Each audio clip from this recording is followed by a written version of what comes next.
여러분 안녕하십니까? 시사쇼 이것이 정치다의 윤종호입니다. 이재명 민주당 대표에 대한 체포동의안 오늘 국회 본회의에 보고가 됐습니다. 이제 27일 투표를 할 텐데요. 여야가 막바지 여론 난타전을 이어가고 있습니다. 주말 전국도 거센 공방 예상이 됩니다. 자, 이런 가운데 이 대표의 저격수가 된 유동규 전 성남도공본부장 폭로 계속하고 있습니다.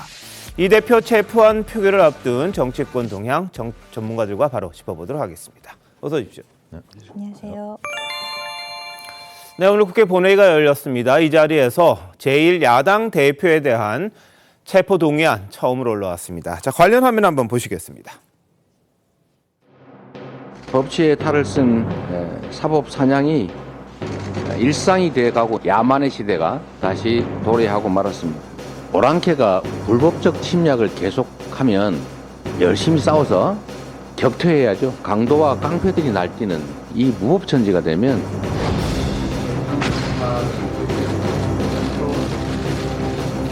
공당 대표의 입에서 괴이한 막말까지 터져나오고 있습니다. 국회를 범죄의 혐의자 은신처로 전락시키는 것도 모자라 무도한 막말로 국회 품격마저 나락으로 떨어뜨리고 있어 이재명 대표에게 야당 탄압과 표적, 조작 수사에 대해 비판할 권리를 빼앗을 수는 없습니다. 더불어민주당은 윤석열 정권의 야당 탄압에 일치 단결해 결연히 맞서 싸울 것임을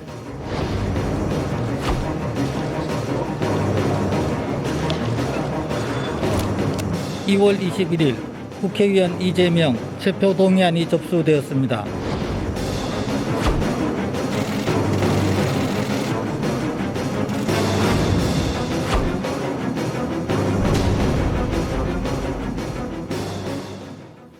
네, 다음 주 월요일입니다. 국회에서 제1야당 대표에 대한 체포동의안 표결이 예정이 되어 있습니다. 물론 민주당 의석이 압도적 과반이기 때문에 부결될 가능성 크다 이렇게 보고 있습니다. 국민의힘 115, 정의당 6석, 시대전환 1석 다 해봐야 역부족이다 이런 이야기입니다. 다만 민주당 내 일부 반란표가 있지 않겠냐 이런 이야기가 나오긴 합니다만 최 편집장님 어떻게 보십니까? 반란표가 나와도 네. 28석 네. 이런 정도로 계산이 되거든요. 예. 그러니까 무슨 정의당이 어떻고 민주당 출신 무소속이 어떻고 계산할 필요도 없이 네. 자, 민주당 의석 169석 중에 과연 반란표가 몇 표냐 28표가 나오냐 안 나오냐 예. 딱 이거에 따라 결정이 되는 겁니다. 네. 다른 당 의석은 거의 계산할 필요도 없는 그런 아주 간단한 산수처럼 지금 돼 있거든요. 그러면 이제 민주당에서 체포동의안에 찬성표를 던질 사람이 과연 얼마나 되느냐. 그래서 네. 이제 주목되는 바가 바로 비명계였는데 엊그제 의원총회였죠. 예. 비명계 좌장이라는 서른 의원이 자 이번에는 부결시키자고 네. 얘기를 했습니다. 좌장까지 그 정도로 나온다면 비명계에 과연 반란표가 정말 있기는 한 거냐. 이런 이제 근본적인 의문이 들고요. 네. 있더라도 어차피 무기명책 보니까 누군지는 알 수가 없습니다만 예. 있더라도 아마 소수에 그치는 것 아니냐. 네. 그러면 전체적으로 보면 압도적 부결 이렇게 우리가 예상할 수 있겠습니다. 자, 그런데 이 이재명 대표 그리고 민주당에 대한 압박은 이어지고 있습니다. 오늘 정의당 이은주 원내대표가 국회 비교섭단체 대표 연설을 했는데요. 뭐라고 이야기했는지 한번 보시죠. 체포동의안은 유무죄에 대한 편결이 아니며 불체포 특권을 해지해 영장 심사를 받게 하자는 것, 그 이상도 이하도 아닙니다. 그간 이재명 대표는 무고를 주장하며 검찰 수사에 협조해 왔습니다. 말씀대로라면 영장 심사를 거부할 이유가 없습니다. 특권을 포기하고 영장 심사를 받는 것이야말로 그 말에 책임지는 행동입니다. 네, 체포동의안 가결한다 해서 곧바로 구속되는 것 아니다. 판사가 심사하지 않느냐. 거기까지 가게끔 하는 게 이 절차인데 뭘 그리 어렵게 생각하냐. 이런 취지로 이야기를 했어요. 그리고 이재명 대표가 그동안 무고를 주장하면서 검찰 수사 협조했으니까 말한 대로라면 영장심사 거부할 이유가 없다. 이렇게 압박을 했습니다. 자, 서정욱 변호사 어떻게 보셨습니까? 저도 이제 이재명 대표가 유일하게 사는 길은요. 유일하게 사는 길은 불체포 특권을 이제 본인의 공약처럼 포기하고 그리고 이제 영장 실질심사 가가지고 영장을 기각시키는 네. 딱 요 경우 경우만 이제 그 유일하게 살 수 있고요. 나머지 경우는 이게 정치적으로 저는 이제 그 다시 이게 살아나기 어렵다 이렇게 보는데, 먼저 이제 그 불체포 특권에 자기가 이제 본인의 공약을 보면요, 공약을 보면 이게 본인이 명백하게 그 특권을 포기하겠다고 했는데 예. 상황이 달라졌다. 지금 이게 검찰 독재니까 이번까지만 행사해야 되겠다. 네. 뭐 이런 뜻인지, 그럼 다음에는 본인이 하고 나서는 이게 없애겠다는 든지, 예. 이게 어떤 뜻인지를 저는 모르겠어요. 지금 너무 이게 그 여론을 보면 뭐 지금 이게 불체포 특권 포기 여론이 제가 이제 본 여론은 압도적으로 높은, 그 2배가 높은 이런 게 여론조사도 있습니다. 예. 이 불체포 특권은 정말 이제 그 역사 박물관에 보내야 될 구시대 유물입니다. 네네. 따라서 저는 본인의 공약대로 좀 실천하시고, 예. 그리고 이게 정당하게 판사 앞에서 승부를 가르시라. 네. 그러면 제가 보기에 영장 기각 가능성도 저는 반반으로 봅니다. 뭐 본인도 이게 도주려 없고 하니까, 따라서 이렇게 당당하게 다투는 게 맞고요. 조금 전에 그 발언에 대해서 제가 한 말씀을 드리면, 네. 뭐 이제 깡패 또는 이제 강도 또는 이제 오랑캐, 이거는 제가 보기에 옛날 형수 막말보다 더한 막말로 봅니다. 형수 막말은 개인 가족 삽니다. 근데 이런 막말은 예. 국가 공권력을 상대로, 이게 그 대통령을 상대로 뭐 깡패, 오랑캐 이렇게 하고 있는데, 예. 제가 조언 드리면 표현이 거칠고 강하다고 설득력이 있는 게 아니에요. 네. 오히려 표현이 강하고 거칠수록 설득력 떨어집니다. 네. 한동훈 장관이나 이원석 총장처럼 정말 이게 절제된 한마디 있잖아요. 예. 이게 더 대국민 설득력이 있다 이래 봅니다. 알겠습니다. 자, 김영주 의원님. 네. 어떻습니까? 이 뭐 정의당까지 이제 압박을 하잖아요. 지금 이제 뭐 민주당 국회의원들도 실제로 이제 불체포 특권이라든지 특권 내려놓기라고 하는 것이 시대 흐름에 맞다라고 하는 것은 다 인지상정이라고 할 수 있는데, 그럼에도 불구하고 어떤 이재명 대표의 말하자면 호소, 그리고 또 어떤 면에서는 그런 반란폰을 던질 만한 의원들에 대한 뭐 서른 의원이라든지 각계 의원들에 대한 어떤 각계 격파를 잘 해서 네. 그야말로 한마음 한뜻으로 현재 이 윤석열 정부가 어쨌든 그 검찰을 앞세워서 여러 가지 최근에 일어나는 어떤 네네. 기동민 의원이나 또 예. 다른 여타의 부분까지 포함해서 그야말로 어떤 좀 강압적인 어떤 정치권에 대한 공격 이런 데 대한 이심전심이 있다고 예. 생각이 들고요. 또 그런 의미에서 이번만큼은 많은 국민들이 그런 어떤 부정적인 인식을 하는 것을 인식하면서도 예. 일단 부결시킬 것이라고 보여지고, 문제는 이제 이번 이후에 이러한 일이 재발됐을 때 과연 민주당 의원이 이번과 똑같은 스탠스를 유지할 수 있느냐. 네. 그렇지는 않을 것 같아요. 그런데 이번은 여러 가지 뭐 아주 조금은 불편한 부분이 있지만 아마 의원들이 눈 딱 감고 이재명 대표의 어떤 그 방어를 위해서 네. 붙자를 많이 던지지 않을까 그렇게 생각이 듭니다. 알겠습니다. 자, 어제 이재명 대표 기자간담회 1시간 넘게 가졌습니다. 한동훈 장관 판사 앞에 가서 그 이야기 하시면 된다, 이렇게 반박을 했었죠. 오늘 이 대표가 반응을 보였는데요. 자신 주변을 332번 압수수색했다, 이런 숫자까지 끄집어냈습니다. 자, 어제 이야기, 오늘 이야기 한번 같이 들어보시죠. 법치의 탈을 쓴 사법 사냥이 일상이 돼가고 있는 폭력의 시대입니다. 정치는 사라지고 지배만 난무하는 그런 야만의 시대가 다시 도래하고 말았습니다. 말씀이 점점 험해지시는 거 말고는 뭐 새로운 얘기가 있는 것 같지는 않은데요. 좀 새로운 얘기가 있나요? 그냥 하던 얘기 하신 거죠? 이 구속영장을 가지고 누가 그렇게 얘기하더군요. 이재명이 없는 이재명 구속영장이라고. 주어에 이재명이 거의 없습니다. 본인 혐의를 부인하는 취지의 기자회견을 1시간 넘게 하신 것 같은데요. 바로 그 얘기를 판사 앞에 가서 하시면 됩니다. 수년간 똑같이 반복되는 논란인데 여전히 재탕3탕이 이루어지면서 조작과 왜곡이 발생하고 있습니다. 다 조작이고 증거 하나도 없다면 대한민국 판사 누구라도 100% 영장 발부하지 않을 겁니다. 본인에게 제기된 여러 가지 소위 사법 리스크를 해소할 좋은 기회일 텐데 그걸 마다하고 특권 뒤에 숨으려는 이유를 국민들께서 궁금해하실 거라고 생각합니다. 한동훈 장관이 대통령 기자회견한 거 보고 판사 앞에 말씀을 하시라, 특권 뒤에 숨냐. 제가 그분 얘기에 무슨 말을 하겠습니까? 그분의 의견일 뿐이니까 그분 의견은 그분한테 들으십시오. 네, 한 장관이 특권 뒤에 숨지 말고 판사 앞에 가서 이야기하라. 그렇게 이야기를 했었죠. 그랬더니 그분한테 가서 이 대표는 이야기를 해라. 또 이렇게 이야기를 합니다. 332번 압수수색했다. 이런 주장도 했는데요. 자, 김민주 대변인 어떻게 들으셨어요? 그래서 이 대표님은 그 본인 사전에 좀 남들이 잘 쓰지 않는, 그러니까 보통 통용되지 않는 단어들이 꽤 있는 것 같습니다. 지난번에는 그 회술래라는 말을 쓰셔서 저도 이렇게 사전에서 찾아봤는데 어제 같은 경우에는 강도 깡패로도 모자랐던지 이제 오랑캐까지 이제 등장을 했습니다.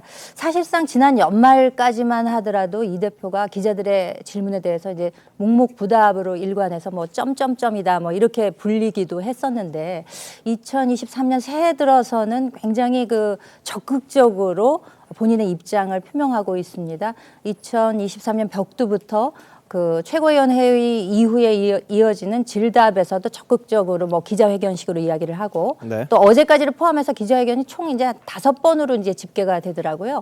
그런데 이제 하시는 말씀은 보면은 뭐 쭉 일관되게 좀 반복적인 내용들이 나오고 있는데 단지 달라진 점이 있다면은 그 강도가 좀 강해진다는 거. 예. 그래서 이제 좀 수위 높은 단어들이 공격적인 단어들이 많이 지금 나오고 있습니다. 뿐만 아니라 지난번에 성남지청에 검찰 출석했을 때 그리고 서울중앙지검에 지난 1월 28일과 2월 10일에 출석했을 때도 본인이 입장문을 가지고 나와서 상당히 길게 한 10여 분까지 이렇게 이제 발표를 한 적이 있었거든요.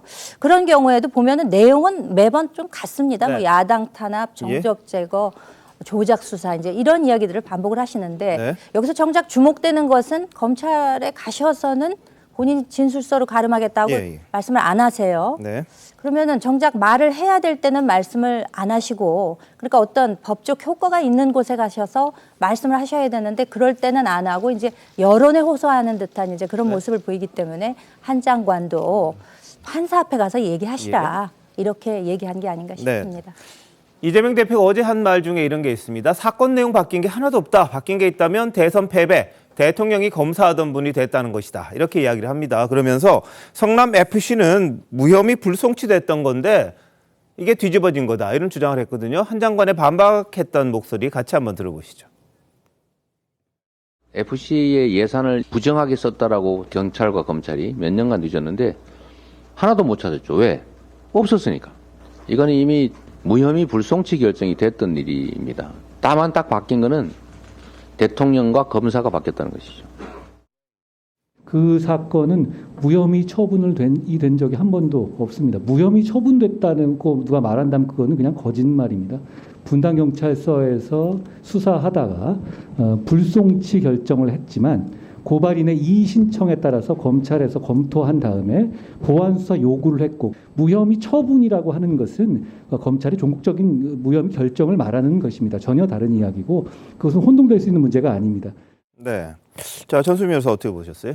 결국에는 이재명 대표와 한동훈 장관의 이야기가 이제 비교돼서 나오고 있는데 저는 이제 한동훈 장관이 약간 법에 대해서 잘 모르는 국민들을 약간 호도하고 있는 게 아닌가. 왜냐하면 우선 공판과 심사는 다른데도 이제 구속 심사에 대해서 뭐 판사 앞에서 얘기하라 이런 것 자체조차가 구속 사유는 형사소송법 70조에 나온 대로 뭐 증거인멸이라든가 도주의 우려 그런 거에 해당이 되면 죄가 있던 없던 구속이 될 수 있는 겁니다. 근데 그거를 공판과 마치 믹싱을 해서 뭐 판사 앞에서 얘기해라 이런 식으로 얘기하는 것 자체가 저는 좀 국민을 호도하는 측면이 있고 그러기 때문에 이제 남은 27일 날 국회에서도 이제 체포 동의안에서 국회의 원래 기능은 행정부에 대해서 바로 견제와 감시의 기능이기 때문에 이런 뭐 성남 FC 사건 2018년도부터 조사를 했고 뭐 한동훈 장관님께서 말씀하신 대로 불송치 결정을 내렸던 사건인데 정권이 바뀌고 나서 다시 보완 수사하라고 명령이 내려오고 지금 이렇게 된 거잖아요.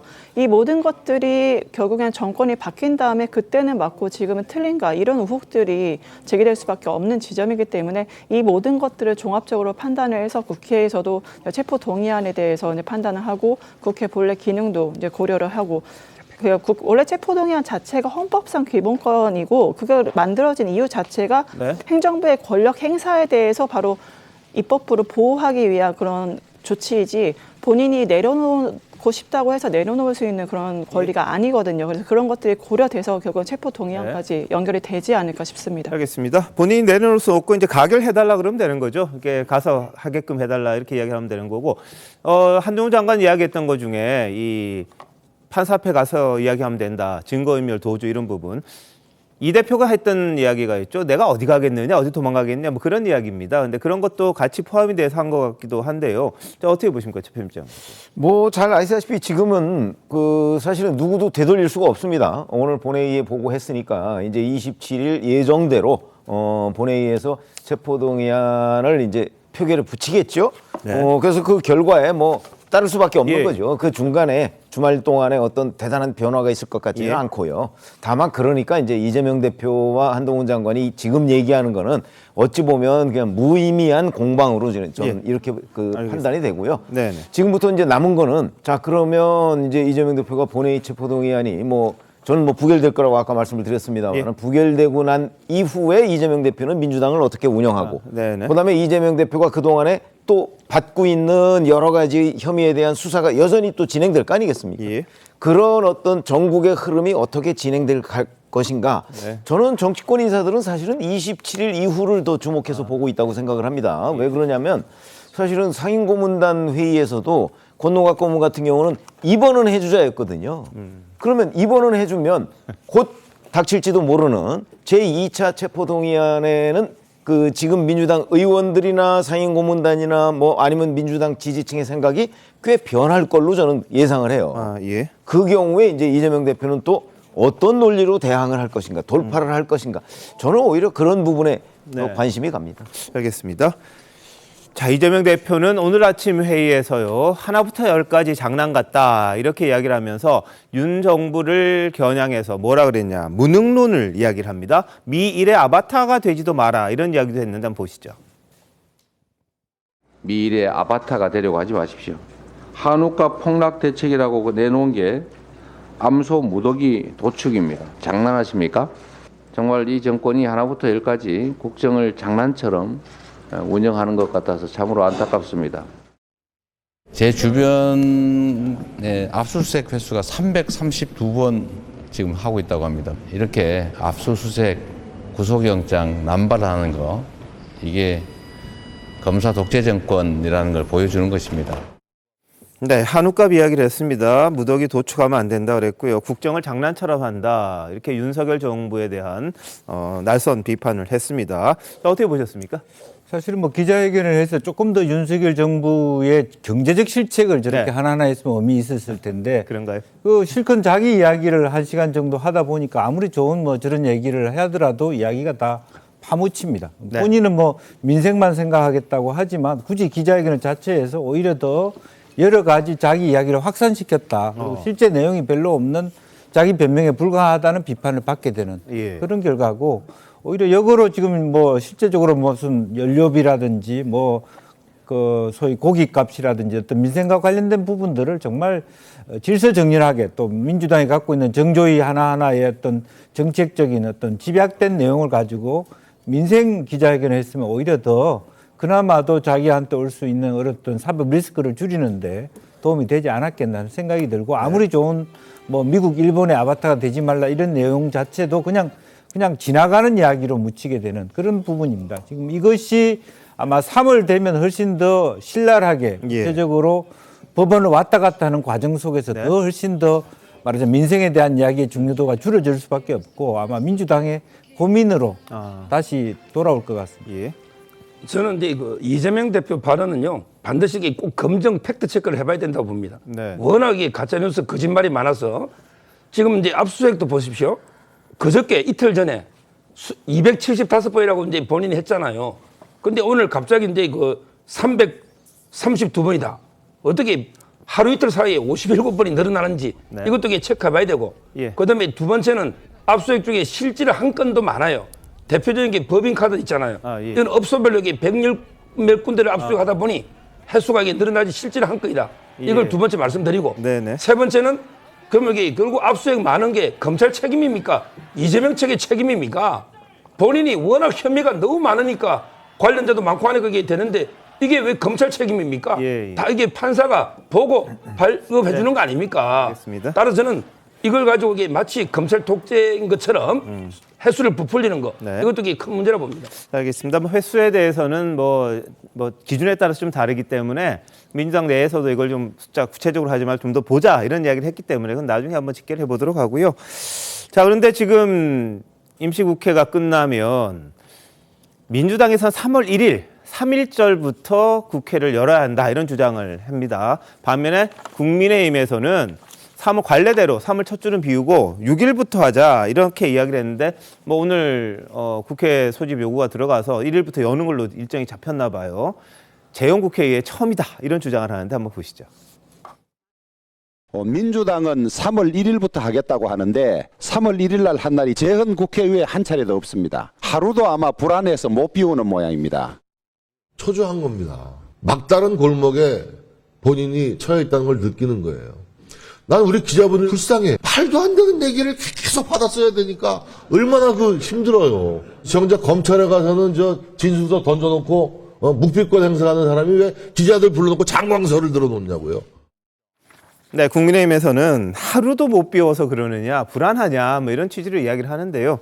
자, 전수민 변호사 어떻게 보십니까?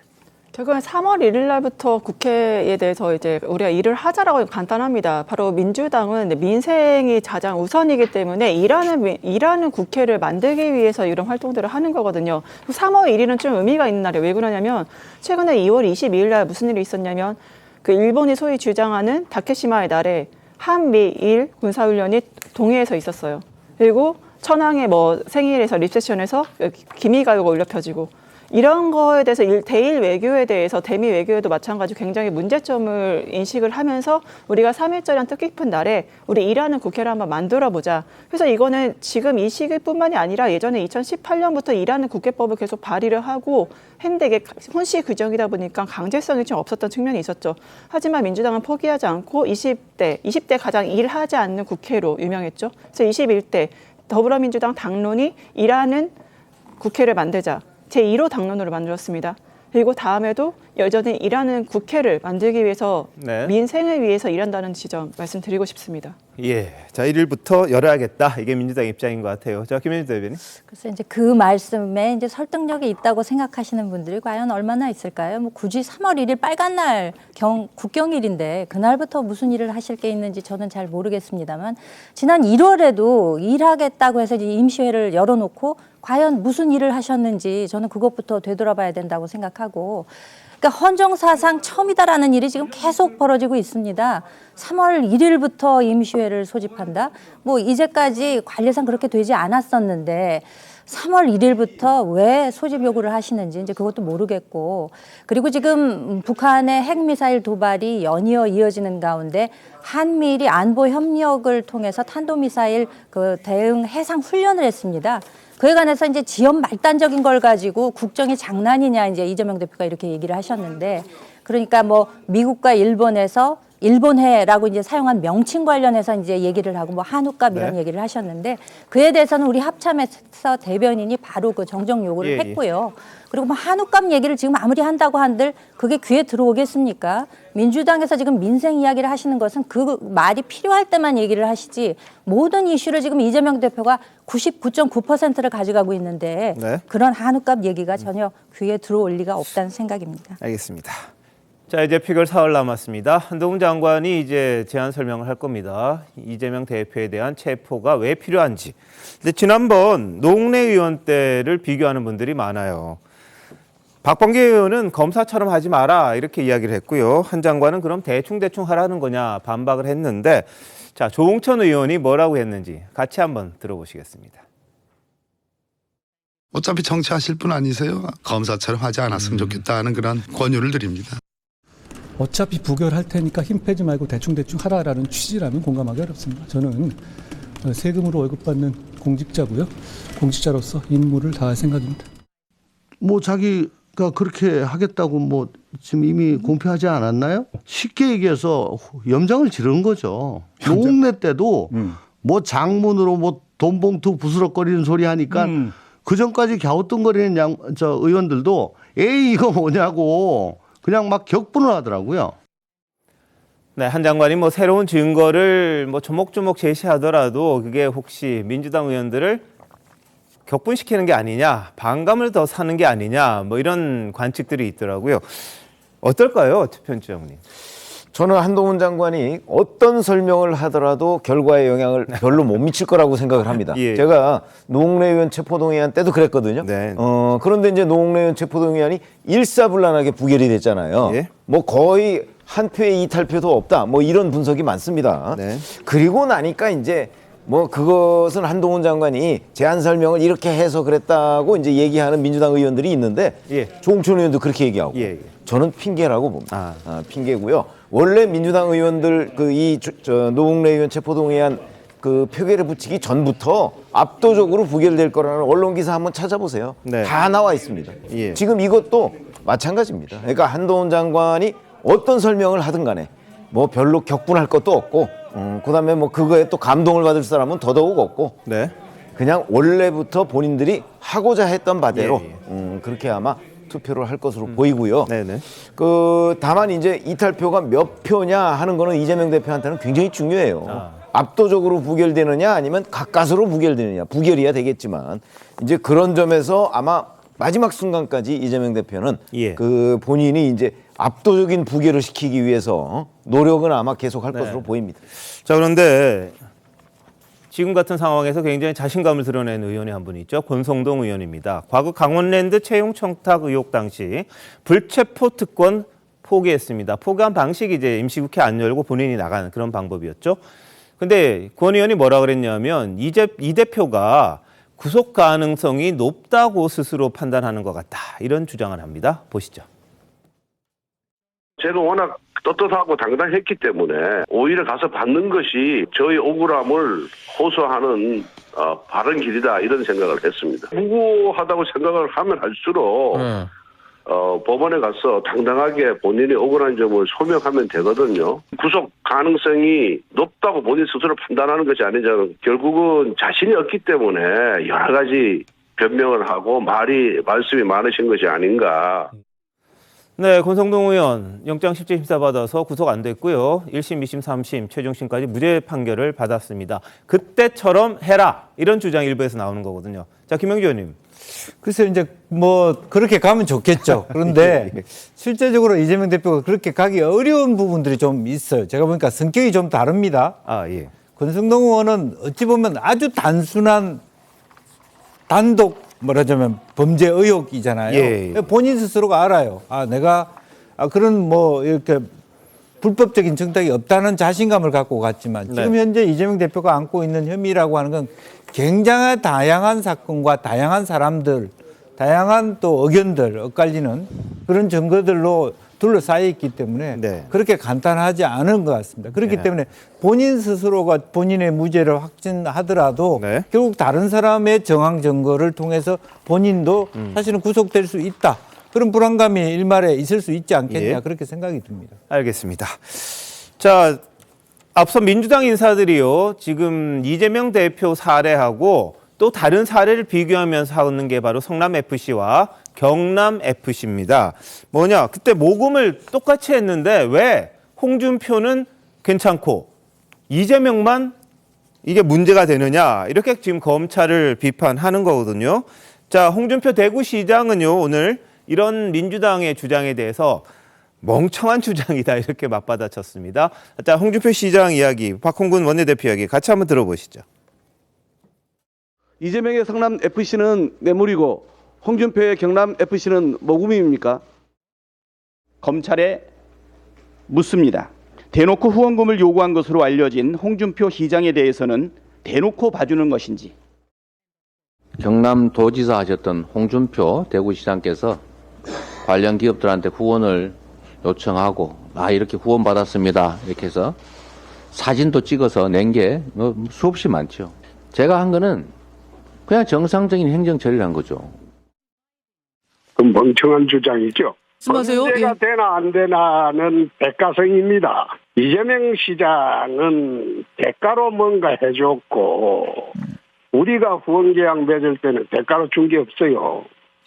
그거는 이미 문재인 정권 시절에 저희 집사람, 두 아들, 며느리까지 사치 통장 다 뒤지고 다 했어요. 문제가 있었다면 그때 내 감옥 갔겠죠. 민주당에서 지금 고발을 할 수도 있을 것 같은 분위기인데. 그 하게 되면 무고로 들어갈 거예요. 그 자신 있으면 덤비라 이거예요. 예. 본인 사례와 이재명 대표는 다르다는 게 홍 시장의 주장입니다. 그러면서 사진 많이 찍었다 그랬는데, 자, 이재명 시장이 당시 됐으면 다른 거는 사진 많이 찍더니 왜 이건 안 찍었냐 이런 주장을 또 하더라고요. 자, 전 변호사 어떻게 보세요? 아니 뭐 사진 여부로 이제 본질을 흐려지 않으셨으면 좋겠고 네. 결국엔 구조적으로 성남 FC나 그 홍준표 지사의 경남 FC 사건은 이제 결국에 민간 기업들이 후원한 거고 구조가 똑같습니다. 민주당에서 문제를 제기하는 거 당연한 겁니다. 왜 이재명은 문제라고 하고 왜 홍준표는 문제가 아니냐? 당이 달라서 그런 거냐? 당연히 이게 선택적 정의가 아니냐 문제점을 제기할 수밖에 없는 겁니다. 구조가 같기 때문에요. 예. 그런데도 불구하고 이재명 대표에게는 뭐 대가성이 있으니까 죄가 있다, 뭐 제3자 뇌물 공여로 기소하려 한다, 이거 자체가 굉장히 이제 불공정하다고 보는 거고, 특히 이재명 대표가 이렇게 민간 기업들에게 어떤 뭐를 후원을 받았기 때문에 지방자치단체장이 하는 게 뭔가요? 자기가 사는 지역에, 자기가 같이 관할하는 지역에 주민들이 잘 살게 하고 행복하게 만드는 게 목적 아닌가요? 그래서 기업들 유치해서 일자리도 창출하고 경제도 잘 살게 만들었습니다. 주민들 만족했는데 그게 그런 정무적 판단으로 잘 살게 만들고 주민들 행복하게 만든 게 도대체 무슨 죄라는 겁니까? 뭐 행복 추구죄? 네. 행복 만족죄? 도대체 무슨 죄인지 뭐 아니면 잘나서? 예. 그 잘 모르겠습니다. 그렇기 때문에 이런 것조차 지방자치단체장으로서 일을 잘한 것조차 이러한 정무적 판단 자체를 하나의 범죄로 몰고 가는 것 자체가 굉장히 표적 수사이고 정치 수사라는 걸 보여주는 거고, 그렇기 때문에 이러한 홍준표 지사에 대해서도 똑같은 구조이기 때문에 똑같은 구조로서 편파적 수사를 하지 말라 목소리를 낼 수 있는 겁니다. 예. 이러한 수사는 결국엔 결론만 말씀드리면 지방자치단체 제도 자체에 대한 위협을 가하는 그런 수사라고 말씀드리고 싶습니다. 저는 이제 그 이재명 대표가 법조인 변호사인데요. 이런 주장하는 건 이게 대국민 사기극이라 저는 봅니다. 본인이 변호사인데 법리를 모를 리가 있습니까? 제3자 뇌물의 핵심은요, 부정한 척탁과 대가성이고, 결국은 이제 이재명 사건의 본질은 인허가권을 사유해서 장사를 한 겁니다. 인허가권을 가지고 이게 돈 장사를 한 거예요. 예를 들어 두산도 병원 부지로 처음에는 이게 했다가 용도를 이게 변경해주고 뭐 상업 부지 바꿔주면서 이게 돈을 받는다. 네이버도 이게 뭐 땅을 국유지나 시유지를 불화해달라, 또는 예를 들어 이제 도로 연결시켜달라, 이런 이게 민원 대가 관계로 이게 돈을 요구한 거 아닙니까? 네. 그리고 기업 유치 운운하는데 그러면 이게 푸른 위례, 남욱 변호사나 그 우리 위례 있잖아요. 이거는 이게 뭐로 설명할 겁니까? 푸른 위례 5억을 요구가 받았어요. 211억을 부패방지법으로 기소가 됐습니다. 푸른 위례가 이게 기업 유치입니까? 이거는 211억 부패방지법으로 이익을 얻게 하고 돈을 받은 거 아닙니까? 따라서 그러면 이게 홍준표 대표는 어느 기업에 무슨 민원을 들어주고 돈을 받은 겁니까? 이걸 말해야죠. 무조건 이게 후원한 거 똑같다? 이게 말이 됩니까? 홍준표 시장이 어느 기업에 어떤 민원을 들어주고 돈을 받은지 이걸 말 안 하고 이렇게 공개하는 거는 저는 명예훼손이다. 이렇게 저는 봅니다. 아니 이게 이제 쉽게 얘기하면 이런 거죠. 자, 모금한 거 똑같다. 모금할 수 있죠. 뭐 경남 FC든 성남 FC든 그 지사나 경남도지사나 아니면 성남시장이 모금할 수 있습니다. 거기까지 아무런 불법이 없어요. 구조도 똑같아요. 그렇죠? 근데 모금하는 대가로 예를 들어서 뭐 길을 내줬다든가 용도 변경을 해줬, 요게 문제라는 건데 그거는 성남 FC에는 있고 경남 FC에는 없는 거고요. 그다음에 또 하나 인허가의 문제도 그렇습니다. 인허가는 성남시장도 해줄 수 있고 경남도지사도 해줄 수 있습니다. 인허가를. 그거 해줬다고 하면 아무도 이걸 가지고 문제를 삼지 않아요. 근데 인허가를 해주면서 돈을 받았으면 뇌물. 그거를 예를 들어서 뭐 FC에다가 내라 이렇게 했으면 제3자 뇌물 이렇게 되는 거잖아요. 그러니까 그런 청탁을 받았느냐 안 받았느냐가 이 홍준표 대구시장 말대로 그게 유죄냐 무죄냐는 걸 가르는 것이지 지금 여기서 뭐 이 구조가 똑같다 이렇게 얘기하는 거는 그 청탁 부분을 지금 빠뜨리고 얘기하는 거죠. 자, 전 변호사님 하나 여쭤볼게요. 홍준표 경남지사가 당시에 후원을 받고 뭘 해준 게 있나요?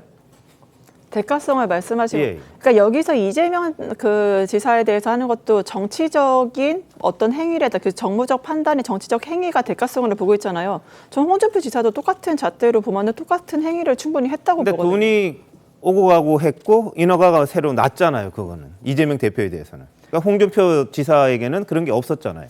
홍준표 지사가 그게 실제 있었는지 없었는지는 그건 조사하고 수사했을 때 드러나는 거라서 그거는 알겠습니다. 확실하게 말씀드리기 힘듭니다. 자, 그럼 그 근거는 아직은 없는 건데 조사하면 되겠네요, 같이 그죠? 네, 네. 알겠습니다. 그러니까 부정한 청탁이 있게 되면 대각성이 있게 되면 불우이웃 돕기를 해도 제3자 뇌물이다라고 한동훈 장관이 얘기한 바가 있습니다. 그냥 명확하게 보시자면은 뭐 일종의 그 네이버의 예만 들어보더라도 그 성남시가 이것을 확정을 지어서 문서로 주질 않으니까 먹튀할까 봐 10억씩 쪼개서 줬다는 거 아닙니까? 예. 그래서 단계별로 해서 뭐 용적률 조정됐을 때 10억 주고 네. 뭐 또 그다음에 원하는 걸 이루어졌을 때 또 주고 이거는 앞뒤가 너무나 인과관계가 명확한 거기 때문에 예.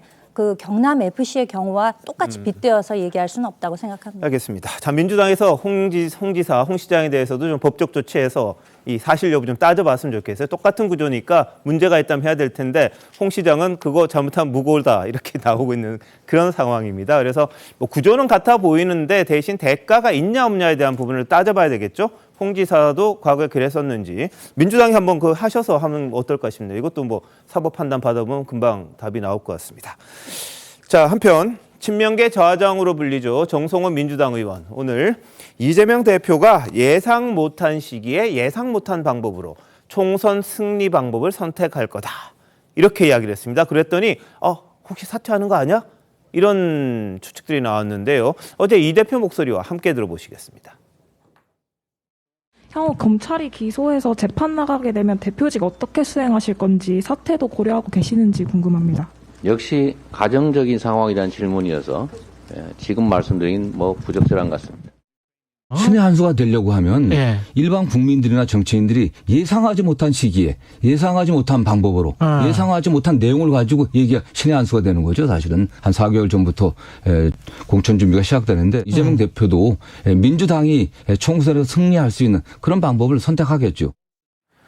예, 이게 자꾸 이제 확대 해석이 되니까 정성호 의원이 그런 이야기를 한 겁니다. 이게 총선 전략을 구상하자는 거지 이게 사퇴 이런 건 아니다. 김영지 의원님 어떻게 보세요?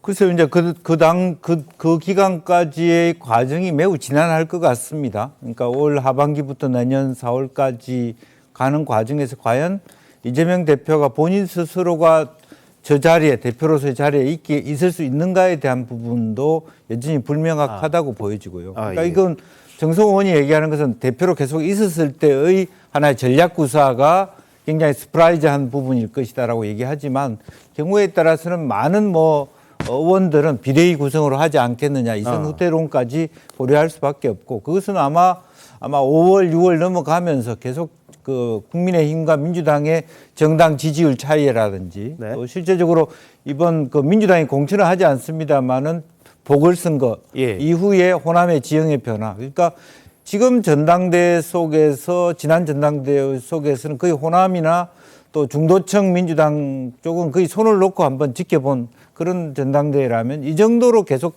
방치해서는 안 되겠다는 어떤 변화의 임계점이 올 수도 있다 그렇게 생각이 듭니다. 알겠습니다. 자, 정성호 의원 좀 의미심장한 이야기를 했는데 일부 서른 의원 같은 경우도 비명입니다. 이번엔 아까 말씀하셨듯이 이번에는 그냥 해주는데 그 다음에는 뭔가 이 대표에 대해서 기대하는 바가 있는 것 같아요. 당에 대한 뭔가 헌신 이런 부분이 있는 것 같은데 글쎄 어제 이 대표는 기자간담회에서 본인이 경기지사 할 때 굉장히 핍박받았는데 나중에 1등했다 이런 말로 사퇴설은 사실상 거부한 걸로 보이긴 합니다. 어떤 정치적 승부수를 던질지 봐야 될 텐데 여론은 그다지 좋지가 않습니다. 한국 갤럽 조사입니다. 이재명 대표 수사에 대해서 어떻게 생각하는가 구속 수사가 49%가 나왔어요. 구속하면 안 된다가 41%가 나온 겁니다. 오차범위 바뀌죠. 그러니까 구속하는 쪽이 더 많은 여론조사가 하나 나왔고요. 불체포 특권을 유지하자. 이건 27%밖에 안 됩니다. 성역 없는 수사를 위해서는 폐지해야 한다. 이게 좀 명분론적이긴 합니다만 과반을 훌쩍 넘어섰습니다. 57%. 그러니까 민주당에서 생각하는 것과는 좀 다른 방향으로 좀 가는 것 같은데 최평희 장님, 이건 뭐 그냥 뭐 선의에 관한 그런 건가요? 어떻습니까? 이 조사는? 아니 저게 원래 이제 이재명 대표의 체포동의안 문제가 없더라도 사실은 일반 국민들한테 자, 그 불체포 특권을 내려놔야 됩니까? 안 내려놔야 됩니까? 이렇게 물어보면 내려놔야 된다는 쪽이 많기는 해요. 평상시에도. 그런데 지금 이런 경우는요. 이재명 대표의 체포동의안 문제가 바로 지금 현안에 돼 있단 말이죠. 그러니까 민주당 지지층에서 보면 아, 지금 여기에 내려놔야 된다고 우리가 동의를 하는 게 좀 어려울 수도 있어요. 그런 점에서 저는 의미가 있다고 보는데 바로 지금 저 조사에서요. 저게 좀 저 조사에서 보면 민주당 지지층만을 딱 뗐을 때 그러면 불체포 특권을 내려놔야 되느냐 이런 부분 조사도 있어요. 저기에 보면 그거는 45대 45예요. 똑같아요. 그러니까 민주당 지지층조차 이 불체포 특권을 폐지해야 된다는 쪽에 굉장히 많은 사람들이 지금 동의를 하고 있다는 점. 이거는 왜 그러냐면 이재명 대표가 대선 공약에서 불체포 특권 폐지 얘기했잖아요. 바로 그런 점들이 영향을 미치고 있는 것이고 저는 저거보다 더 심각한 거는 사실은 저런 여론이 저는 이재명 대표한테 지금 이 시점에 가장 유리한 게 저 정도고 시간이 흐르면 흐를수록 저거는 이재명 대표한테 점점 악화될 거라고 저는 보거든요. 알겠습니다. 그런 점이 이재명 대표의 위기를 점점 더 크게 하는 거다 이렇게 생각을 합니다. 자, 뭐 불체포 특권이야 그렇다 치는데 이재명 대표를 구속 수사해야 된다는 게 49 나온 거. 지금 대통령 지지율보다 훨씬 높게 나온 거거든요. 저걸 보면 전 대변인은 어떻게 보세요? 저 부분은요. 저는 이제 이 갤럽 조사를 보고 충격을 받았는데 아무래도 민주당에서는 그거를 분명히 일부 반영을 해서 성찰할 필요도 있지만 저 검찰이 참 대단하다. 이게 그냥 죄형 보도주의가 승리했다. 그래서 얼마나 이거를 검찰과 언론 보도를 수없이 했으면 국민들이 이러한 생각을 하게 만들었을까. 그래서 검찰의 위대함을 다시 한번 느꼈습니다. 그래서 결국에 러시아에서 푸틴 대통령이 우크라이나 침공에 대해 러시아 국민들의 되게 지지율이 높거든요. 그게 바로 언론 탄압, 언론을 장악했기 때문인데 뭐 그거에 비할 수는 없겠지만 지금 윤석열 정부에서 언론을 탄압하고 언론을 통제하는 것들이 바로 이러한 여론조사로서 하나의 결과물로 나타나는 건 아닌가 그런 좀 약간 걱정이 의구심이 있고요. 특히 그러면 이런 질문을 던져도 됩니다. 그러면 이재명 대표에 대한 질문 뭐 구속 여부, 체포동의안 질문 던져도 되는데 그러면 이런 질문을 왜 안 던지시는지 그래서 김건희 여사에 대해서 주가 조작에 대해서 이것을 구속수사해야 되나 이런 질문을 한다거나 아니면 곽상도 의원의 아들이 뇌물 50억이 뇌물인지 아닌지 그런 질문을 던질 수도 있는 거고요. 아니면 자살 예방을 위해서 번개탄을 생산하지 말라. 그리고 정말 자살 예방이 될까? 이런 질문을 던질 수도 있는 건데 유독 이재명 대표에 대한 질문만 있다는 건 좀 아쉽습니다. 알겠습니다. 자, 근데 전수미 부대변인께서 좀 과하게 비유하신 게 아닌가 싶어요. 지금 언론 상황이 언론을 탄압한다? 조작한다?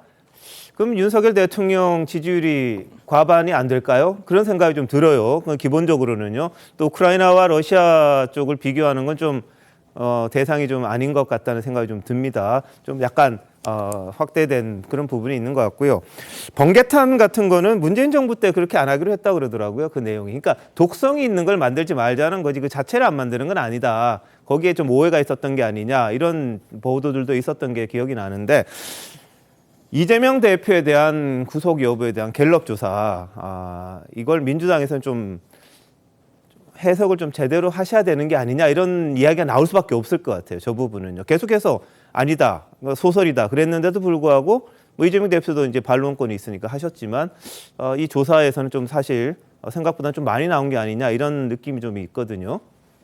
뭐 제가 이제 웬만하면 이게 다른 패널이 발언하는 걸 비판하지는 않지만 우리 전 변호사님 발언은 제가 보기에 국민을 좀 이게 모독하는 게 아닌가 이런 생각이 들어요.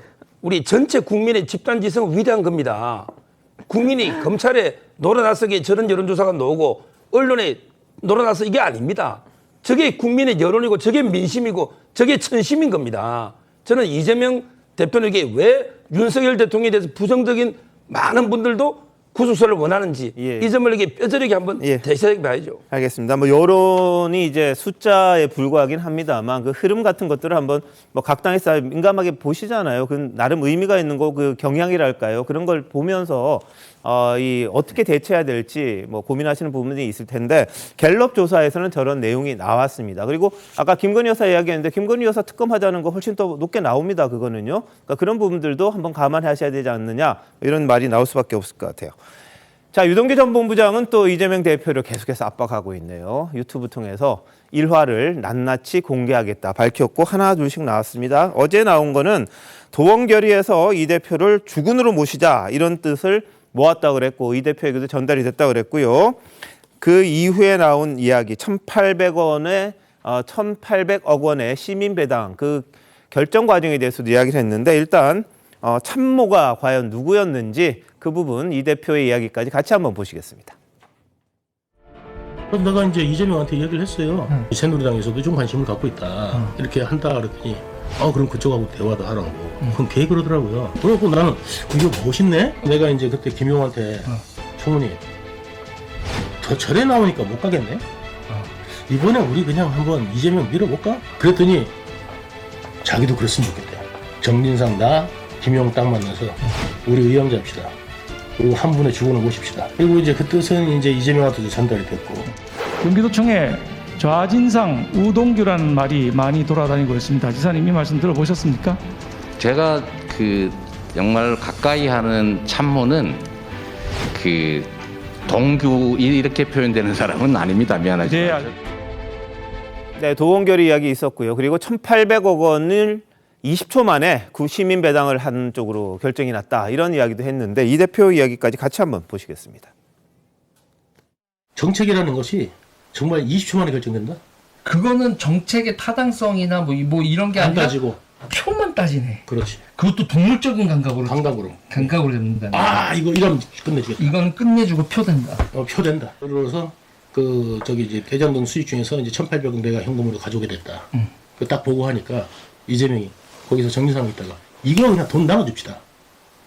시민들 그냥 시민배당 합시다. 그걸로 그냥 발표해버렸어요. 발표했어요.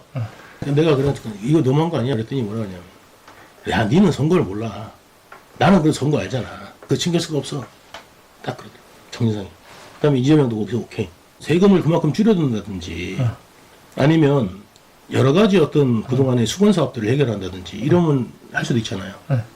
시민들 나눠주는 거야. 왜 그렇게 하냐 했더니 돈 주는 데 싫어하는 놈이더냐고. 1,800억을 환수해서 제가 그거를 우리 시민들한테 보여드리고 싶었습니다. 배당을 해드리려고 했는데 결국은 그중에 1,000억으로 10만 원씩 이번에 재난지원금을 성남 시민은 더 받았습니다. 예, 저런 이야기를 합니다. 검증이 필요한 부분이긴 합니다만 실제로 그때 시민 배당을 했던 건 맞고요. 이거 어떻게 봐야 될까요? 먼저 이제 유동규 본부장이요. 이 사건 대장돌이기 처음부터 끝까지 아는 유일한 분입니다. 아, 그런가요? 초기에는 이제 남욱 변호사, 정리학 회계사가 했고 도중에 이제 그 김만배 씨가 들어와서 주도했기 때문에 처음부터 끝까지 관여한 분은 유동규 본부장이 맞고요. 그다음에 두 번째 유동규 본부장은 별명이 장비입니다. 그다음에 정진상 실장이 관우예요. 제가 알기로 이게 도원에서 결의한 건 아니에요. 룸살롱 결의로 알고 있는데 도원에서 한 건 아니지만 의형제를 맺기로 결의한 거 이거는 분명합니다. 그래서 이게 자진상 뭐 우동규 이런 식으로 자꾸 이게 그 관우와 장비로 불린 이거는 이제 분명하고 그럼에도 불구하고 유비라는 게 이재명 대표는 유동규 씨를 완전히 헌시장처럼 척근이 아니다. 오히려 이게 아주 이렇게 져버린 거죠. 그래서 저는 폭로전이 넣었다 보고요. 마지막으로 제가 드리고 싶은 말씀은 유동규 씨는 이게 제가 알기로 직업이 성악가였고 그다음에 인테리어 업자였고 그다음에 공기업인이었죠. 한 번도 제가 알기로 이게 소설을 써본 적은 없어요. 소설 안 써본 사람이 저렇게 못 씁니다. 앞뒤가 안 맞고 논리가 안 맞고 팩트가 막 엇갈리고 안 돼요. 저거는 이게 본인이 경험한 실록이기 때문에 저렇게 쓸 수 있는 거죠. 저는 소설가가 아니고 저는 이게 팩트다. 이렇게 저는 확신하고 있습니다. 알겠습니다. 당시 경기지사 선거 4개월 앞둔 상태에서 시민 배당을 했다. 뭐 이런 이야기가 있는 겁니다. 뭐 포퓰리즘 비판도 있었습니다만 그대로 진행이 됐던 부분이 있는데 자 민주당 입장은 어떤 겁니까, 전 변호사? 기본적으로 유동규 전 본부장 말은 좀 못 믿겠다는 거죠. 왜냐하면 지금 말이 계속 바뀌고 있고 무엇보다 유동규 전 본부장은 지금 재판을 받고 있는 피고인입니다. 피고인이 이러한 뭐 천천히 말라 죽이겠다는 같은 되게 드라마틱한 발언을 많이 하고 계시거든요.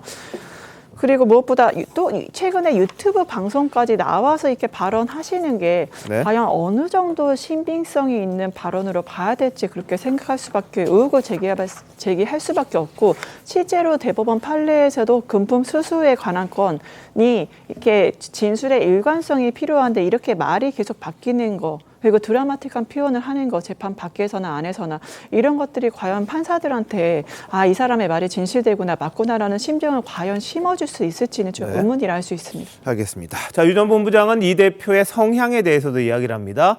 보수도 진보도 아니다 그랬거든요. 자, 한번 보실까요? 이재명은 캐릭터가 뭐냐면 보수 진보가 아니에요. 굳이 따지면 보수예요. 실용적으로 가요. 내표에 굉장히 능합니다. 표계산이 굉장히 빠르고 이득을 뭘로 따지냐면 표계산으로 따지는 거예요. 어차피 권력만 생기면 나머지는 부수적으로 따라온다는 것을 이미 시장이면서 학습이 다 됐거든. 예, 따지면 보수인데 실용이다. 표에 굉장히 능하다. 이렇게 이야기를 합니다. 자, 어떻게 보십니까?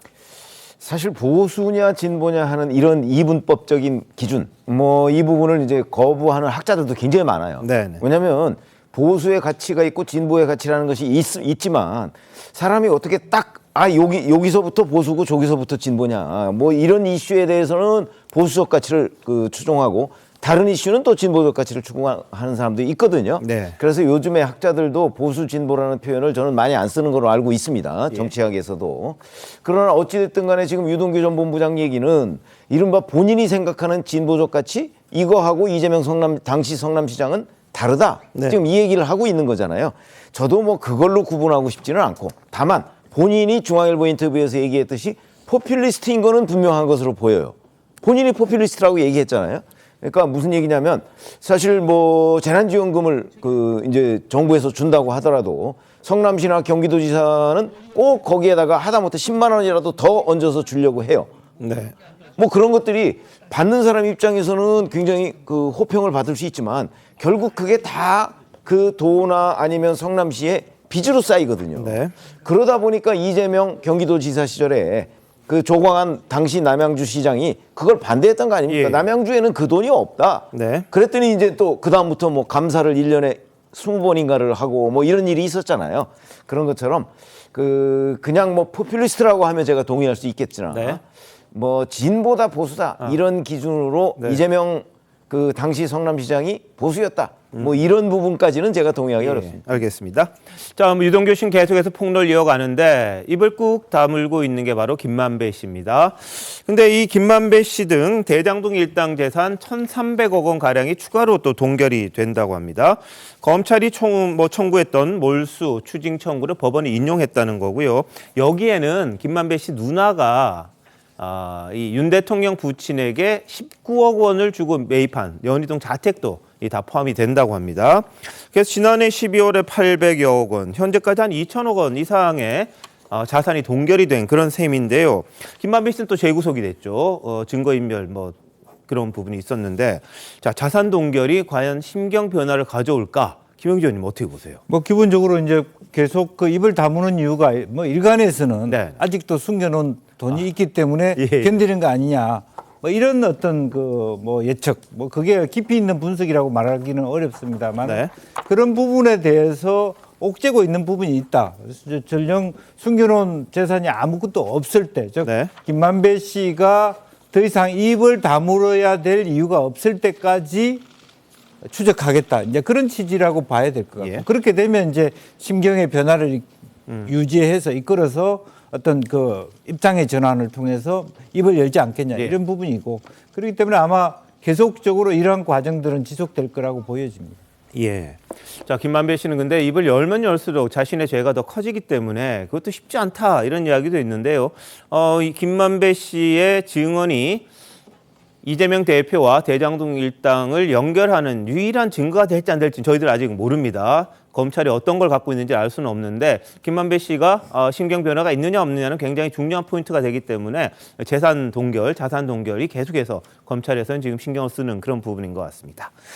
자, 검찰이 쌍방울 핵심 관계자인 A씨로부터요. 북한 김성애 조선 아시아태평양 평화위원회 실장이 이화영 경기도 평화부지사에게 버럭 화를 냈다. 이런 진술을 확보했다. 이런 보도가 나왔습니다. 자, 그러니까 김성태 전 부회장과 관련된 이야기이긴 합니다만 2018년 10월이었습니다. 이화영 평화부지사가 스마트팜 사업 지원을 약속했고 이에 호응해서 북한은 군 인력까지 동원을 했는데 송금이 늦어지고 연락도 잘 안 되니까 김성애 실장 내 목이 날아갈 판이다 이렇게 분노했다는 건데요. 자, 이 같은 시기에 김성애 실장이 국제대회 참석하기로 했다가 안 나온 적이 있었습니다. 관련해서 이 부지사 말 한번 보시죠. 경기도는 황해도 지역이 한 개 농장을 농림복합형 스마트팜 시범농장으로 지정 개선 사업에 참여하기로 하였습니다. 일단 김성애 실장이 못 온 것도 상당히 아쉬운 대목이었습니다. 상당히 심한 독감이 걸렸다라고 얘기를 하고 있습니다. 뭐 그런 사정이 있다고 해서 갑자기 통보가 된 점을 양해를 구합니다. 네, 2018 아태 평화 번영을 위한 국제대회였는데 여기 온다고 했다가 못 왔거든요. 근데 그게 돈이 안 와서 그렇다 이런 진술을 확보했다는 거예요. 김민주 대변인 이건 어떻게 봐야 될까요?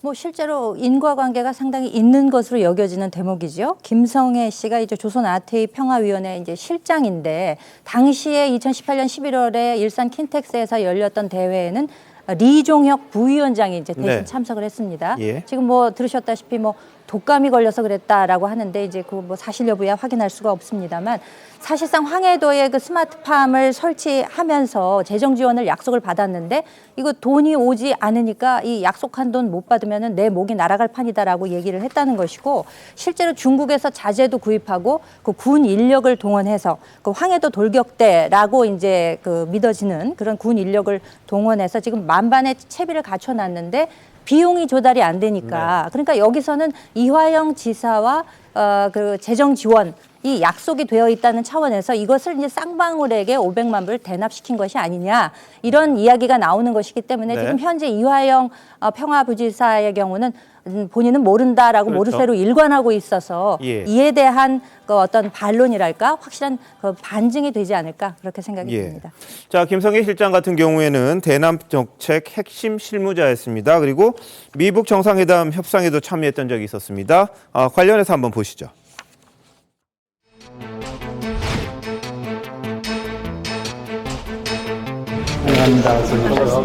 반갑습니다.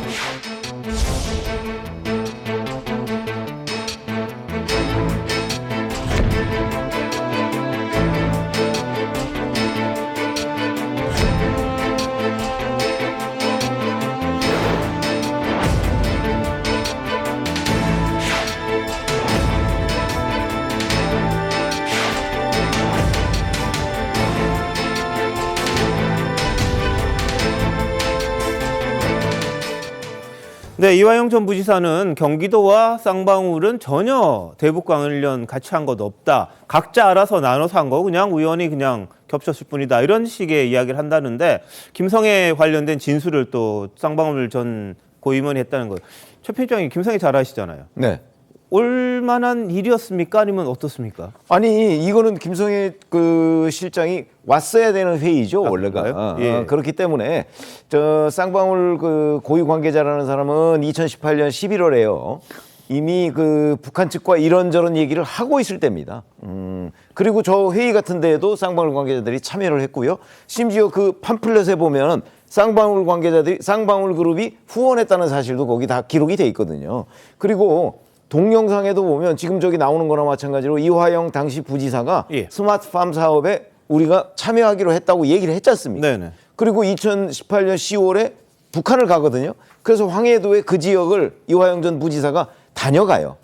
그래서 이화영 당시 부지사가 뭐 쌍방울과 뭐 대북 사업을 공유하지 않았다 이렇게 아무리 부인을 하더라도 제가 보건대는 본인의 그 참여하기로 했다는 동영상이 있고 당시 이제 북한에 대해서 현금을 줄 수 없는 대북 제재 때문에 그렇죠. 그다음에 경기도의회가 반대를 했거든요. 그래서 경기도에 있는 그 평화협력기금을 쓸 수가 없는 상태였어요. 그러다 보니까 이화영 당시 부지사가 김성태 전 회장한테 제안을 해서 스마트팜 사업비를 대납했다. 이게 이제 김성태 전 회장 진술인데 그와 관련한 여러 가지의 저는 방증들 이런 것들이 있어서 이화영 전 부지사의 부인 이것만 가지고 해결될 문제는 아니다 이렇게 생각합니다. 저 근데 이재명 지사의 입장은 남북 관련 기금이 엄청나게 있었기 때문에 쌍방울한테 돈 받을 필요가 없다 그랬던 거거든요. 근데 지금 말씀하신 것처럼 도의회에서 그게 제동이 걸렸거든요. 그게 제동이 걸렸다면 좀 이야기가 달라질 것 같은데 전수미 부대변인 어떻게 보십니까? 네, 도의회 뭐 제동 여부에 상관없이 우선 국장님 기자 말씀하신 대로 경기도에 남북 협력 기금이 250억 이상이 있습니다. 예, 그러니까. 근데 250억 이상 돈이 있는데 뭐 이렇게 500만 달러를 받아서 뭘 준다는 것 자체가 필요 없는 일이거든요. 왜 굳이 기업의 돈을 받을 돈이 있는데 돈이 없으니까 기업이 후원을 받는 거. 돈이 있는데 굳이 쌍방울로부터 받을 이유가 없고 그렇기 때문에 저는 이화영 부지사의 말이 딱 정답이라고 보는데 경기도와 쌍방울은 관계가 없다. 그 말 그대로입니다. 관계가 없습니다. 예. 돈이 있는 경기도가 뭐 쌍방울에게 뭐가 아쉬워서 돈을 받아서 그거를 어떠한 중간에 매개체로 해서 북한과 연결시켜주는 그런 다리를 하느냐. 돈 자체가 있기 때문에 그러니까 네. 상식적으로 생각했을 때 그건 말이 안 되는 거고 근데 지금 김동연 경기도지사 굉장히 얌전하신 분이시잖아요. 선배인데 요즘 최근까지 이어진 13번째 압수수색에 대해서 굉장히 많이 분노를 하셨거든요. 본인의 새 컴퓨터까지 하는 거에 대해서. 예. 그러니까 검찰이 지금 정말 이화영 부지사라던가 뭐 경기도에 대해서 압수수색 그렇게 많이 했는데 지금 업무까지 제대로 공무원들 일을 못하게 이러한 이제 행위를 하는 게 도대체 누구를 망신 주기 위한 건지 어떠한 목적으로서 계속 털어도 나오지 않는데 네. 압수수색을 지속함으로 인해서 경기도정을 제대로 돌아가지 못하게 하는 건지는 좀 의심스럽지 않을 수가 없습니다. 알겠습니다. 경기도에서는 굉장히 반발하고 있는데 성남시에서는 협조해야 된다 이런 이야기를 한다니까 또 정당에 따라 또 입장이 다른 것 아닌가 뭐 이런 이야기도 나오고 있고요. 근데 이화영 전 부지사 같은 경우에는 쌍방울과의 이 관련성에 대해서 지금 상당히 부인을 하고 있는데 이 전 부지사가요 북한 광산 개발을 추진하는 쌍방울 계열사 나노스 사회이사 자리에 이 통일부 출신 전직 고위 관료를 추천했다 이런 주장도 지금 나오고 있습니다. 해당 통일부 전 차관과 이 전 부지사 측의 주장 같이 한번 들어보시죠. 쌍방울 다른 인물들 이야기를 들어보니까 이화영이라는 사람이 추천했다고 하더라. 김성태 쌍방울이 안부수를 통해서 북한 쪽 사람들 소개받고 본인의 어떤 이해관계에 따라서 북한에 송금한 것이다. 근데 그 북한 송금 과정에 뭐 관여를 하거나 그거에서 아는 바가 없다. 이런 입장. 네. 자, 뭐 검찰에서는 뭐 전 차관 불러서 조사도 하고 그랬다고 합니다. 자, 어떻게 보세요? 조금 전에 또 전 변호사님이 뭐라고 했냐면 경기도에 돈이 많은데 굳이 그 쌍방울 도움 받을 필요 뭐 있냐 했잖아요. 그렇죠. 네. 옛날에 그럼 김대중 대통령이 북한에 갈 때요. 나라에 돈이 많은데 왜 그 현대 도움 받아서 4억 5천만 불 보냅니까? 경기도에 돈이 있어도 이재명 도지사가 개인적으로 북한에 방문하기 위한 비용이 있잖아요. 이 비용을 공식적으로 지출할 수 있습니까?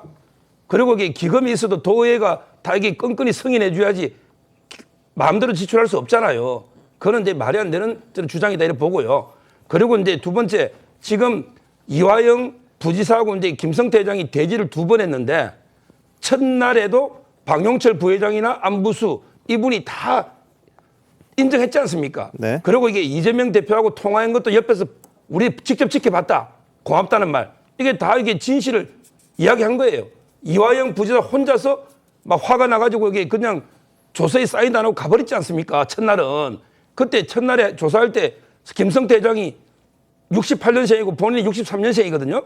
그런데 회장님 하면서 평소에 20년 동안 호영호자다가 그러니까 김성태 회장이 화를 내니까 조서에 사인하고 간 게 첫 대질이고 예. 그다음에 22일 날 2번째 대질하는데 네. 이때도 김성태 회장이 이렇게 했잖아요. 증거가 너무 많다. 우리가 최선이 아니면 차선을 찾아야 되는데 최악으로 가면 안 된다. 이렇게 어떻게 조폭 출신 기업인한테 조언까지 들었지 않습니까? 네. 근데 그것도 1시간 하고 치통 이빨 아프다고 그냥 가버렸지 않습니까? 예. 그래서 26일 날 또 대질하거든요. 네네. 저는 이화영 부지사가 이걸 이게 부인하는 거는 정말 이게 손바닥으로 하늘을 가리는 것보다 더 어렵다 봐요. 수많은 목격자나 정인들이 있고 수많은 공무원들이 있고 다 있는데 이걸 예. 어떻게 부인합니까? 예. 그리고 이게 이재명 지사도 못 빠져나가는 게 대표도 통화를 지금 여기 5번까지 놓은 거예요. 통화 내역이. 그리고 이게 출장 보고서에 서명한 거, 북한에 초청장 보낸 거 저는 그래서 쌍방울의 문제는 이재명 대표나 이화영 부지사가 빠져나가기 어렵다. 이래 보입니다. 알겠습니다. 자, 뭐 5번 통화했다는 보도도 나오는데 뭐 4-5번 정도 뭐 불명확한 그러니까 뭐랄까 기억일 수도 있고요. 뭐 횟수 자체가 그렇게 뭐 많지는 않지만 최소한 뭐 4-5번을 한 것 같다 이런 진술이 있었다는 보도가 있었습니다. 그리고 지금 말씀하셨듯이 뭐 이 최선이 아니면 차악 뭐 이런 걸 피하자 뭐 이런 식의 이야기를 했다는 보도가 있는데 뭐 그 부분도 한번 따져봐야 되는 부분이 있는 거고요. 근데 검찰이 어제는 이화영 전 부지사가 수감된 구치소 방, 자택 2곳 그리고 이 전 부지사가 근무했던 경기도청의 사무실 압수수색했다고 합니다. 오늘은 김성태 전 회장의 자택도 또 압수수색에 나서서 이 비자금 사용처 확보라든지 이런 증거물을 찾기 위해서 지금 검찰이 상당히 움직이고 있다 이런 보도가 나왔습니다. 자, 이 전 부지사는 일절 경기도와 쌍방울과의 이 대북 사업 공동 추진 이런 건 없었다 이런 이야기를 하고 있고 돈 준 적 없다 이런 입장이라고 합니다. 뭐 이것도 지금 재판이 시작되니까 한번 지켜봐야겠습니다.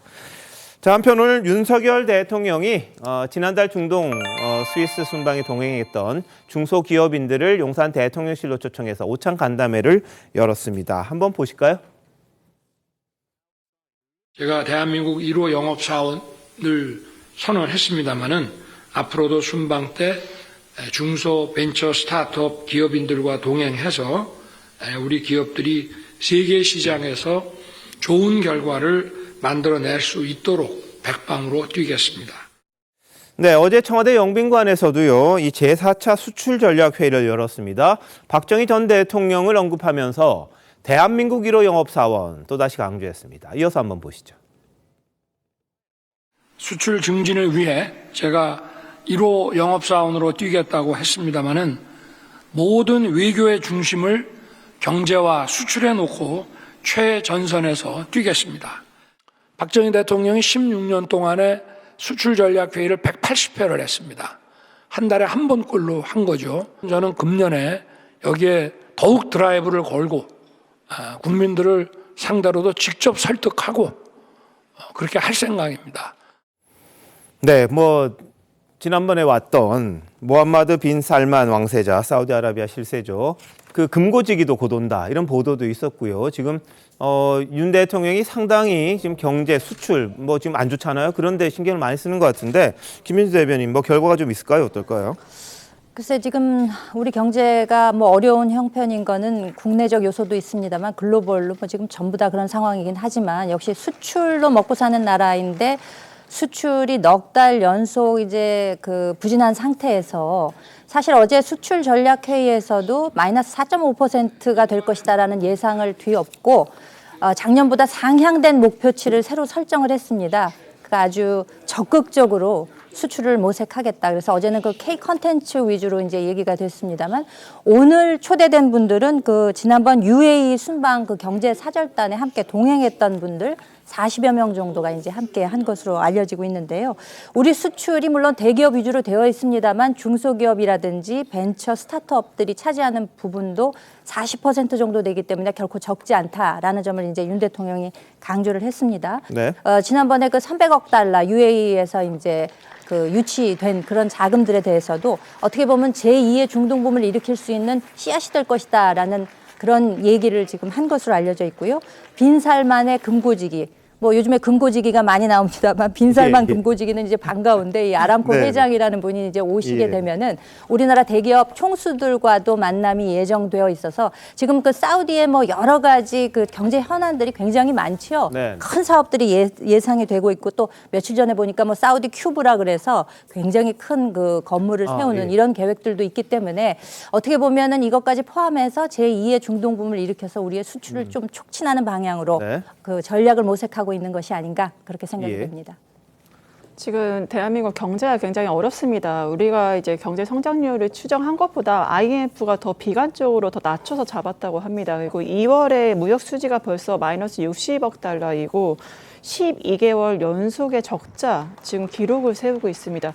그래서 오늘 윤석열 대통령께서 그 중소기업인들을 만나셨는데 그러니까 지금 보시면 노조고 은행이고 통신사고 다 이렇게 억압을 좀 하시잖아요. 그러니까 자유롭게 하는 게 아니라, 그러니까 경제를 하게 하고 싶으시면 경제인들에게 좀 경제하려는 의지를 생기게 할 수 있는 여건을 만들어 주시는 게 좀 필요하지 않을까라고 생각을 합니다. 왜냐하면 시장이 좀 문제가 있으면 어떤 걸 설득하고서 협의를 해서 같이 나아가야 되는데 어떠한 좀 강압적으로 내려서 뭔가 그 주장을 프레셔를 하는 그런 모습들이 과연 경제인들, 중소기업인들에게 그게 좋을까?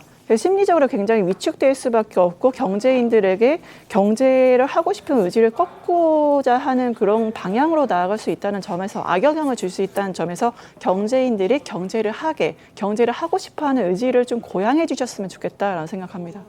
예. 자, 뭐 본인은 이제 뭐 수출이라든지 모든 외교 중심을 경제 이쪽으로 놓겠다, 최전선에서 뛰겠다, 영업사원 1호다 이런 말을 계속 하고 있는데요. 기업의 자율성에 대한 부분들도 뭐 이렇게 죄진 않는 것 같은데 뭐 보시는 분마다 좀 평가가 다를 수는 있겠네요. 근데 하여튼 어제 수출 전략 회의에서는 K 컨텐츠, K 푸드와 관련된 이야기도 나왔습니다. 이 가운데 드라마 해외 진출 관련 발표를 얼굴 보면 아실 거예요. 배우 박성웅 씨가 맡았는데 영화 신세계에서 뭐뭐 하기 딱 좋은 날이다 그랬듯이 발표하기 딱 좋은 날 이런 발표도 하면서 좀 눈길을 끌기도 했습니다. 어제 밤샘 촬영 피곤했는데 이런 이야기 딱 했거든요. 뭐 저렇게 보니까 좀 달라 보이기도 하는데 윤 대통령이 경제와 관련된 부분에 상당히 지금 신경을 쓰고 있는 그런 상황인 것 같습니다. 자, 그런가 하면 윤 대통령 지난 21일 국무회의 마무리 발언을 하면서 이런 말이 있다. 독일 대문어 괴테죠. 괴테의 시구 일부를 언급을 했습니다. 윤 대통령이 오너 하스트 아바 오너 라스트, 서두르지 않고 그러나 쉬지 않고 이런 식구를 언급을 했는데요. 그러니까 노동, 교육, 연금 3대 개혁을 꾸준하게 하겠다 뭐 이런 취지인 것 같아요. 어떻게 보셨어요? 뭐 저는 진보가 이제 그 내일을 이야기하면 보수는 이제 그 모레를 이야기하는 거예요. 이게 보수입니다. 보수가 이게 옛날 걸 지키자, 과거로 가자, 이게 보수가 아니에요. 진보보다 한 발짝 더 나아가서 더 미래 세대를 생각하는, 이게 저는 진정한 보수다. 예. 이렇게 보고요. 네. 아마 이제 가장 시급한 거는 연금. 우리 모래를 생각해 보세요. 우리 후손들 연금 이게 고갈 위기 아닙니까? 또는 이게 노동, 교육, 정말 이게 그 절실한 이게 시대적 개혁 과제입니다. 네. 이걸 윤 대통령은 결코 이게 서두르진 않겠지만 그렇게 끊임없이 꾸준하게 개혁을 추진하겠다. 네. 이런 의지를 드러낸 거고 이거는 원래 참모들이 써준 원고에 없어요. 이런 걸 이게 자주 대통령이 인용합니다. 저는 상당히 설득력이 있고요. 옛날에 제가 대통령과 카톡 때 봤어요. 총장 때. 그때 보니까 이제 그 해밍웨이 있잖아요. 우리 비캄 앤 스트롱. 이걸 이게 그 카톡의 프로필로도 제가 봤거든요. 네네. 저는 이런 이제 다짐들이 상당히 필요하다 봅니다. 알겠습니다. 근데 지금 말한 것처럼요. 이게 꾸준하게 하겠다. 서두르지는 않지만 쉬지 않고 계속 가겠다. 이게 지금 특히 3대 개혁을 한번 해보겠다는 의지가 보이는데요. 노조에 대한 게 굉장히 지금 강한 입장이죠. 최근에는 투명 회계 이야기를 했었고 이 건폭이라고 그러니까 이야기할 만큼 이 현장에서의 문제점들을 지적을 했거든요. 자, 이런 거는 가능할까요? 모든 대통령들이 하고 싶어 했는데 실제로 하신 분이 없잖아요. 저게 이제 반짝해서 이렇게 뭘 옥죄듯이 하게 되면 실패할 가능성이 대단히 높아요. 왜냐하면 노동개혁이나 연금개혁, 교육개혁 이게 뭐 일회성으로 할 수 있는 게 아니거든요. 교육개혁 같은 경우는 뭐 정말 쉬지 않고 뭐 100년을 해도 100년 대계라는데 그게 뭐 그 며칠 만에 되겠습니까? 그래서 이런 사안 자체가 꾸준히 해야 되는 거고 꾸준히 하려면 결국 대통령의 의지, 그다음에 각 정부 부처의 뒷받침 이런 것들이 중요하거든요. 그런데 지금 윤 대통령은 그 의지는 분명해 보여요. 저런 초심을 잃지 않으면 뭐 성공할 가능성이 있다고 봅니다. 알겠습니다. 뭐 개혁에는 저항이 따를 수밖에 없고요. 또 여러 가지 방향에서 이 예상치 못했던 것도 있겠지만 윤 대통령을 이야기했던 부분 꾸준하게 하겠다는 그 부분이 어떻게 받아들일지 한번 지켜봐야겠습니다. 잠시만요. 대한민국 이슈의 중심, 시사쇼 이것이 정치다. 여기까지입니다. 다음 주 월요일 다시 찾아뵙겠습니다. 고맙습니다.